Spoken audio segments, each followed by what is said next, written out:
Imagine a stadium of 80,000 bitter rivals falling completely silent, not in anger, but in pure, unadulterated awe.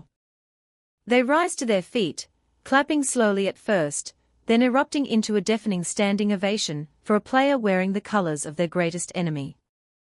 This surreal moment of ultimate sporting respect happened only once in modern history, and it belonged to a man whose smile was as lethal as his left foot.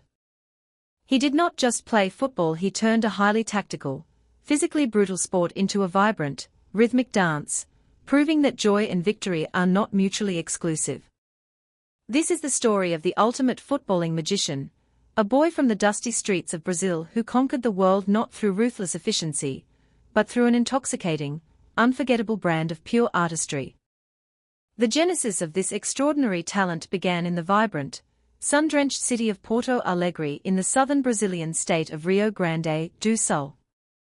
Born Ronaldo de Assis Moreira in the spring of 1980, he was given the nickname Ronaldinho, meaning Little Ronaldo, because his older brother Roberto was already known as Ronaldo in their household.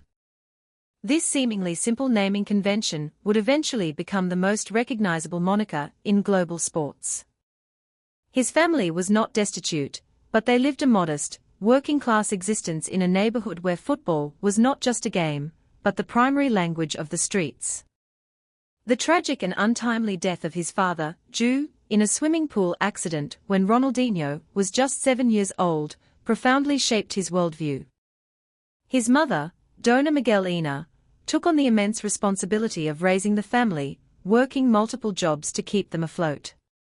She instilled in him a deep sense of humility and a profound appreciation for the simple joys of life, traits that would forever define his public persona. While his brother Assis recognized the boy's raw potential and guided him through the local youth setups, it was the informal, chaotic environment of futsal and beach soccer that truly forged his technical genius. Futsal, played on a small, hard court with a heavy, low-bounce ball, demands split-second decision-making and absolute mastery of the ball in microscopic spaces. Ronaldinho thrived in this environment, developing a close control and a spatial awareness that defied logic. He learned to use every part of his body to manipulate the ball, turning his chest, thighs, and shoulders into instruments of deception. This foundation of street football meant that when he eventually stepped onto the vast, pristine grass of professional stadiums, the game simply felt slower and the spaces felt infinitely larger to him than they did to his peers. He was playing a different sport entirely, one governed by rhythm and improvisation rather than rigid tactical drills. His transition to professional football occurred at Grêmio, the major club in his home state. His debut for the first team was nothing short of spectacular, announcing his arrival with a flurry of skillful dribbles, audacious nutmegs, and breathtaking goals. However, his early days at the club were marked by a famous anecdote that perfectly encapsulates his unorthodox nature.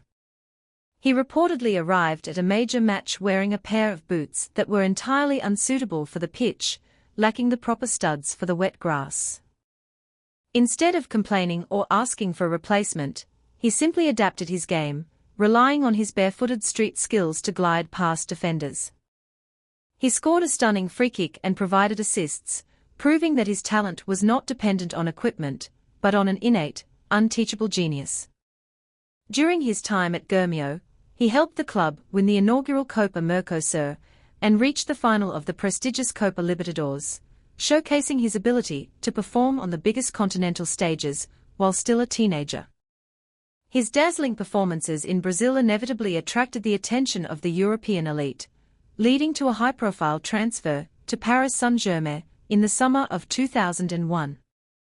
The move to the French capital was meant to be the stepping stone to global superstardom, but it proved to be a period of significant friction and frustration. The tactical rigidity of French football, combined with the intense physical marking he faced from defenders who viewed his flamboyance as an invitation for rough treatment, stifled his natural flow. He suffered from recurring injuries and often found himself at odds with the management over his lifestyle and training regimen. Despite these challenges, his sheer brilliance occasionally broke through the tactical constraints, leaving fans and pundits mesmerized by glimpses of a talent that seemed to belong to another planet. It became clear to both the player and his advisors that Paris was too small a stage, and too restrictive an environment, for a spirit as wild and free as his. The pivotal moment of his career arrived in the summer of 2003, when he signed for FC Barcelona. The Catalan club was in a state of crisis, languishing in the shadow of their fierce rivals Real Madrid, who had assembled the glittering Galacticos. Barcelona needed a savior, a figure who could restore the club's pride and reconnect with the fans. Ronaldinho was the perfect catalyst. From the moment he stepped onto the pitch at the Camp Nou, he transformed the atmosphere. He played with a visible, infectious joy, smiling constantly, laughing with his teammates, and treating every match as a celebration. Under the guidance of manager Frank Rijkaard, who gave him the tactical freedom to roam and express himself, Ronaldinho flourished. He formed a devastating partnership with the creative midfielder Deco and the clinical striker Samuel Eto'o, creating an attacking trio that terrorized defenses across Europe. His impact at Barcelona was not just statistical, it was deeply emotional and cultural. He took a young, shy, and incredibly talented Argentine boy under his wing, carrying him on his back both literally and metaphorically. That young boy was Lionel Messi, and Ronaldinho's mentorship, protection, and willingness to pass him the ball in crucial moments accelerated Messi's development into the greatest player of all time. The symbiosis between the two was beautiful, a passing of the torch from the ultimate entertainer to the ultimate perfectionist. Ronaldinho's leadership was unconventional, built on empathy, joy, and a shared love for the beautiful game, rather than fear or authoritarian discipline. He made his teammates believe they were invincible, and more importantly, he made them believe that football was supposed to be fun. The pinnacle of his club career was undoubtedly the 2004-2005 season, a campaign where he achieved a level of individual brilliance rarely seen in the history of the sport. He won the La Liga title with ease, but his crowning moment came in a league match against Real Madrid at the Santiago Bernabéu. Ronaldinho put on a performance of such devastating skill and audacity that the hostile Madrid crowd, realizing they were witnessing pure magic, rose to their feet and gave him a standing ovation. It was an unprecedented gesture of respect from rival fans, a moment that transcended the boundaries of tribalism and sport. Later that year, he was awarded the Ballon d'Or and named the FIFA World Player of the Year, cementing his status as the undisputed best player on the planet. He had successfully revived Barcelona, turning them into a global powerhouse and laying the groundwork for the dominant era that would follow. The following season, he led Barcelona to their second UEFA Champions League title, defeating Arsenal in a thrilling final in Paris. Although he did not score in the final, his overall contribution to the campaign was monumental. He was the heartbeat of the team, the creative engine that drove their attacking philosophy. This era of Barcelona became synonymous with the term Joga Bonito, or the beautiful game, a philosophy that emphasized attacking football, technical skill, and entertainment value. Ronaldinho was the living, breathing embodiment of this philosophy. He proved that a team could win the most prestigious trophies in the world while playing with a smile on their faces and a samba rhythm in their feet. His influence extended far beyond the pitch. He became a global cultural icon, starring in massive advertising campaigns, releasing his own line of boots, and inspiring millions of children around the world to pick up a football and try to replicate his magic. His international career with the Brazilian national team was equally decorated, though it often existed in the shadow of his club exploits. He was a key member of the squad that won the 2002 FIFA World Cup in South Korea and Japan. Operating as the creative foil to the Ronaldo and Rivaldo duo, he provided the spark and the unpredictability that unlocked stubborn defenses. His most famous moment in that tournament came in the quarterfinal against England, where he scored a breathtaking, looping free kick from 40 yards out that completely wrong-footed the legendary goalkeeper David Seaman. That goal was a perfect metaphor for his entire career. unexpected, technically flawless, and utterly devastating to the opposition. He was also the centerpiece of the Brazilian team in the 2006 World Cup in Germany, wearing the iconic yellow vest with the Joga Bonito logo.